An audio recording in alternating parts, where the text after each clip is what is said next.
किसान और सरकार के बीच एक बार फिर बातचीत के संकेत मिल रहे हैं।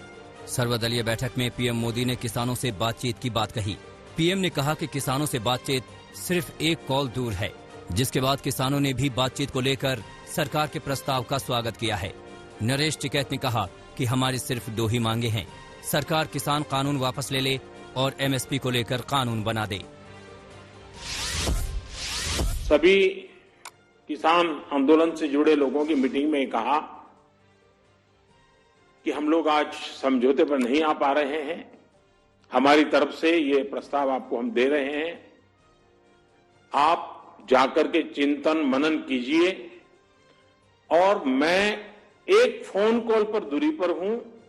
आप जब भी मन बना लें, मैं कुछ ही घंटों में आपके साथ मिलने का कार्यक्रम और स्थान तय कर लूंगा। भारत सरकार का वो प्रस्ताव आज भी वैसे का वैसा खड़ा है। आप आइए, एक फोन कॉल कीजिए, बात आगे बढ़ेगी। दिल्ली में हुई हिंसा के बाद पुलिस प्रशासन एक्शन में है। दिल्ली पुलिस के मुताबिक अब तक 38 एफआईआर दर्ज की जा चुकी हैं, जबकि अब तक 84 लोगों को गिरफ्तार किया जा चुका है। इसके अलावा दिल्ली पुलिस को हिंसा से जुड़े 1700 वीडियो मिले हैं, जिनके आधार पर जांच की जा रही है। इस बीच सुप्रीम कोर्ट में एक याचिका दाखिल की गई है, जिसमें हिंसा की जांच एसआईटी से कराने की मांग की गई है। किसान आंदोलन को लेकर अफवाहों के बीच सरकार का एक्शन जारी है। हरियाणा के कई जिलों में आज शाम 5 बजे तक इंटरनेट और वॉइस कॉल रिकॉर्ड सेवा बंद है। अंबाला, यमुनानगर, कुरुक्षेत्र, करनाल, कैथल, पानीपत, हिसार, जींद, रोहतक, भिवानी, चरखी दादरी, फतेहाबाद, रेवाड़ी, सोनीपत, पलवल और झज्जर में इन सेवाओं को निलंबित करने का फैसला किया गया है। वहीं कल गाजीपुर, सिंघू और टिकरी बॉर्डर और आसपास के इलाकों में भी इंटरनेट सेवा पर रोक लगाई गई थी। 26 जनवरी को किसानों की ट्रैक्टर रैली में हुए उपद्रव में करीब 400 पुलिसकर्मी घायल हो गए थे। इसके विरोध में दिल्ली पुलिस महासंघ और घायल जवानों के परिवार के लोगों ने शहीदी पार्क में प्रदर्शन किया। परिवार वालों की मांग थी कि हिंसा के आरोपियों पर अब तक कोई कार्रवाई नहीं हुई है। इस प्रोटेस्ट में दिल्ली पुलिस के कई कर्मचारी भी शामिल हुए।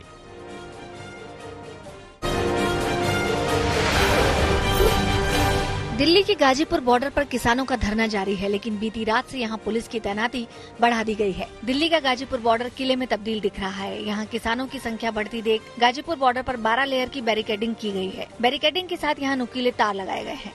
NH-24 को बंद किया गया है। नोएडा सेक्टर 62 से अक्षरधाम जाने वाले रास्ते को पूरी तरह बंद किया गया है। शिमला में हिमाचल प्रदेश किसान सभा ने किसान आंदोलन के समर्थन में मौन प्रदर्शन किया। किसान सभा ने तीनों कृषि कानूनों को वापस लेने की मांग दोहराई। कार्यक्रम का आयोजन शिमला के रिज मैदान पर किया गया था। किसान सभा ने आरोप लगाया कि आंदोलन को खत्म करने की कोशिश की जा रही है। उत्तराखंड के उधम सिंह नगर में किसानों की महापंचायत बुलाई गई। यहां से भारी संख्या में किसान दिल्ली जाने की तैयारी कर रहे हैं। किसान नेता सुरेश कंबोज ने कहा कि गदरपुर क्षेत्र के हर गांव से एक एक ट्रैक्टर ट्रॉली दिल्ली जा रही है। हर ट्रॉली में 30 किसान होंगे। मध्य प्रदेश के मोगा में किसानों के समर्थन में विशाल कैंडल मार्च निकाला गया। मार्च में बड़ी संख्या में महिलाओं, बुजुर्गों और बच्चों ने हिस्सा लिया। यहां से अपील की गई है कि लोग ज्यादा से ज्यादा किसान धरने में शामिल हों।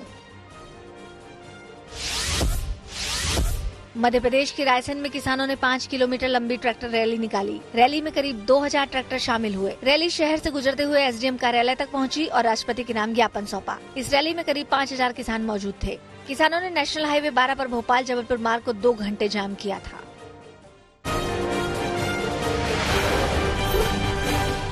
पश्चिम बंगाल में टीएमसी को एक बार फिर झटका लगा है। टीएमसी के 4 विधायकों ने बीजेपी का हाथ थाम लिया है, जिसमें पूर्व वन मंत्री राजीव बनर्जी, बाली की विधायक वैशाली डालमिया, उत्तरपाड़ा के विधायक प्रबीर घोषाल और रथिन चक्रवर्ती शामिल हैं। इन नेताओं ने दिल्ली में अमित शाह से मुलाकात की और बीजेपी में शामिल होने का ऐलान किया। इनके साथ बंगाल बीजेपी के प्रभारी कैलाश विजयवर्गीय और बीजेपी के राष्ट्रीय उपाध्यक्ष मुकुल रॉय भी मौजूद थे।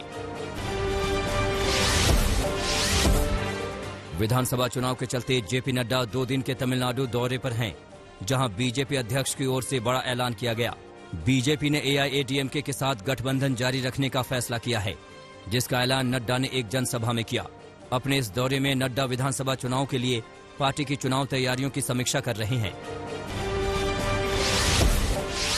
In coming times, I would like to share with you and declare here that Bharatiya Janata Party has decided that in coming times, in the elections, BJP, along with All India Anna DMK, and along with the like-minded parties, will be going for the election. योगी सरकार में जल्द ही नए चेहरों को जगह मिल सकती है। 4 फरवरी को योगी मंत्रिमंडल का विस्तार हो सकता है। हाल में विधान परिषद चुनाव में बीजेपी को नए चेहरे मिले हैं। सूत्रों के मुताबिक इनमें से कुछ चेहरों को मुख्यमंत्री योगी अपने कैबिनेट में जगह दे सकते हैं।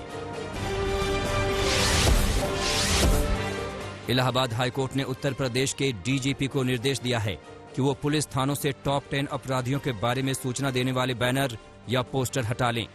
इन बैनरों में अपराधियों के नाम और पहचान के साथ ही उनके आपराधिक इतिहास की भी जानकारी होती है। हाईकोर्ट ने कहा कि ऐसा करना संविधान के अनुच्छेद 21 का उल्लंघन है। वहीं कोर्ट ने अदालत की निगरानी के लिए अपराधियों की सूची तैयार करना गलत नहीं माना है। एनडीए में चिराग पासवान को लेकर मामला शांत होता नहीं दिख रहा है। बजट पेश होने से पहले बुलाई गई एनडीए की बैठक में एलजेपी को आमंत्रित किए जाने से सियासी घमासान शुरू हो गया। एलजेपी के अध्यक्ष चिराग पासवान को एनडीए की बैठक का निमंत्रण केंद्रीय संसदीय कार्य मंत्री प्रहलाद जोशी की तरफ से भेजा गया। जेडीयू सूत्रों के हवाले से खबर है कि नीतीश कुमार की नाराजगी के चलते बीजेपी आलाकमान की तरफ से चिराग पासवान को फोन करके कहा गया है कि वो इस बैठक में आमंत्रित नहीं है। गलती से उन्हें एनडीए की बैठक का निमंत्रण चला गया था। लोक जनशक्ति पार्टी ने पश्चिम बंगाल और असम में होने वाले विधानसभा चुनाव में मैदान में उतरने का फैसला किया है। एलजेपी के महासचिव अब्दुल खालिक ने कहा है कि पश्चिम बंगाल और असम विधानसभा चुनाव में दोनों स्टेट की सभी सीटों पर पार्टी अपने प्रत्याशियों को चुनाव में उतारेगी। इसके लिए पार्टी ने तैयारी भी शुरू कर दी है।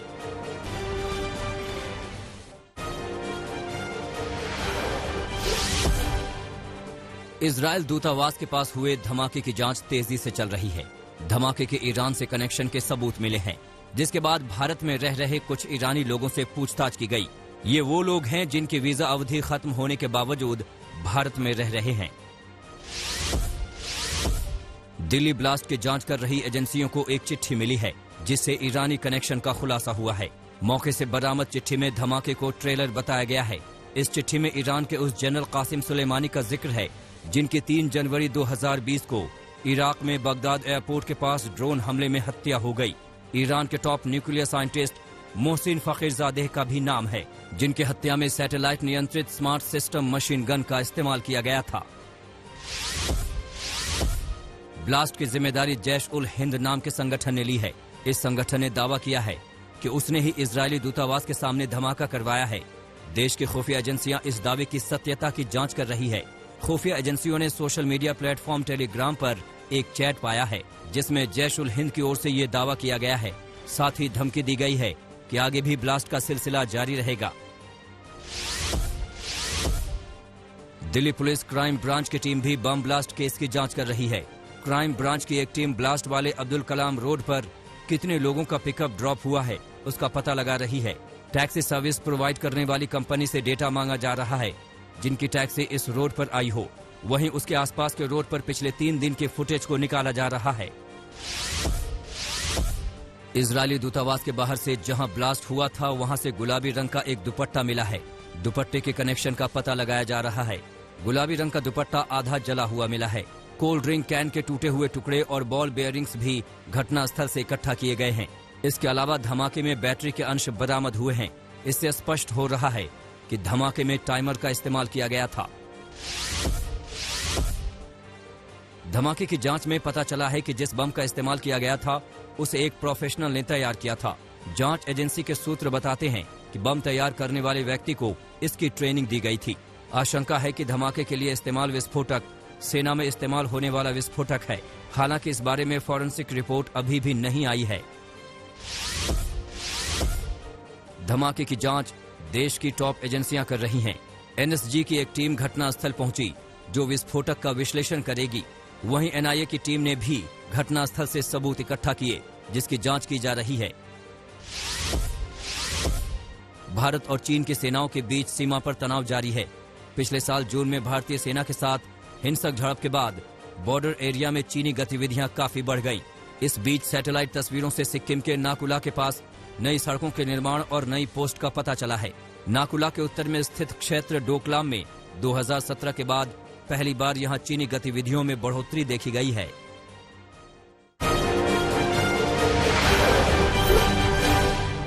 दिल्ली से सटे फरीदाबाद के बल्लभगढ़ इलाके में एक मकान की छत से युवती का शव मिलने से सनसनी फैल गई।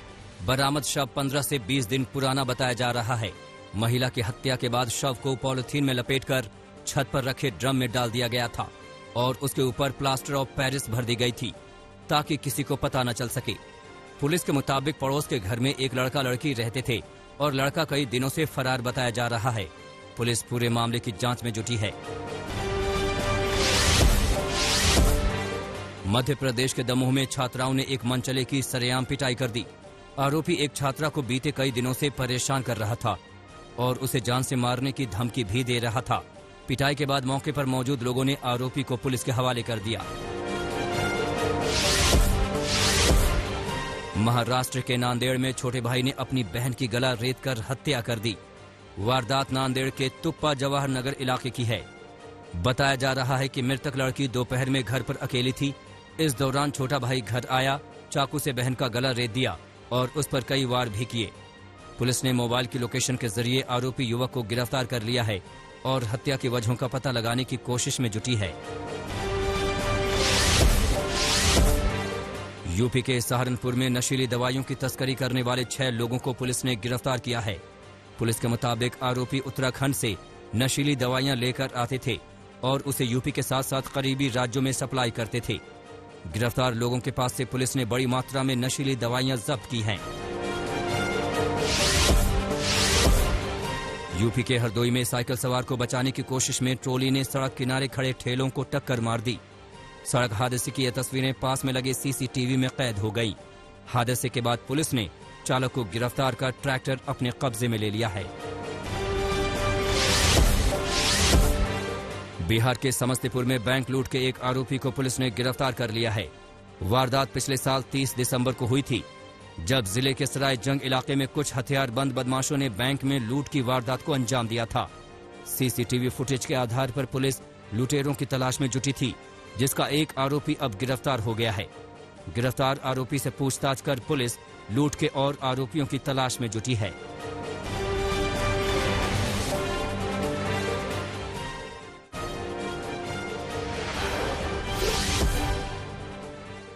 डैनियल पर्ल की हत्या के लिए जिम्मेदार आतंकवादियों को रिहा करने पर अमेरिकी विदेश मंत्री ने पाकिस्तान को दो टूक कहा है कि पाकिस्तान को समय रहते अभियुक्तों की जवाबदेही तय करनी चाहिए। अमेरिकी विदेश मंत्री टोनी ब्लिंकन ने पर्ल हत्या मामले में पाकिस्तानी विदेश मंत्री से फोन पर बातचीत की। वॉल स्ट्रीट जर्नल के पत्रकार पर्ल की कराची में हत्या कर दी गई थी। रूस और टर्की ने नागोर्नो काराबाख सीज फायर पर नजर बनाए रखने के लिए संयुक्त रूप से मॉनिटरिंग सेंटर बनाया है। अजरबैजान के अकदम में नवंबर तक 60 अन्य अधिकारियों को भी नियुक्त किया जाएगा। रूस के समारा में एक अनियंत्रित ट्रक और बस की भिड़ंत में 12 लोगों की दर्दनाक मौत हो गई। 11 लोग बुरी तरह जख्मी हो गए। राजधानी मॉस्को से 450 किलोमीटर दूर ये हादसा हुआ। रेस्क्यू अभियान जारी है। चीन में तीसरी पीढ़ी का परमाणु रिएक्टर बनकर तैयार हो गया है। चाइना नेशनल न्यूक्लियर कॉरपोरेशन ने रिएक्टर के कमर्शियल उपयोग के भी संकेत दिए। हुलोंग 1 के कमर्शियल इस्तेमाल से कार्बन उत्सर्जन में भी कमी आएगी। वैक्सीन राष्ट्रवाद के बढ़ते मामलों को लेकर विश्व स्वास्थ्य संगठन के चीफ ने दुनिया को आगाह किया है कि अब भी एकजुटता नहीं दिखाई गई तो बड़ी कीमत चुकानी पड़ेगी। कुछ देशों में वैक्सीन के स्टोरेज से कोरोना महामारी बढ़ सकती है। अल्जीरिया में सबसे पहले मेडिकल केयर और उम्रदराज लोगों को वैक्सीन दी गई। स्वास्थ्य अधिकारियों ने लोगों को अभियान में हिस्सा लेने की अपील की है। अफ्रीकी देश अल्जीरिया को रूस ने स्पुतनिक वी के करीब 5 लाख डोज दिए हैं। दुनिया में कोरोना के आंकड़े 10 करोड़ 27 लाख के पार हो गए हैं। वैश्विक महामारी में अब तक 22 लाख 18 हजार से ज्यादा लोगों की जान जा चुकी है। 7 करोड़ 44 लाख से ज्यादा लोग कोरोना से ठीक हो चुके हैं।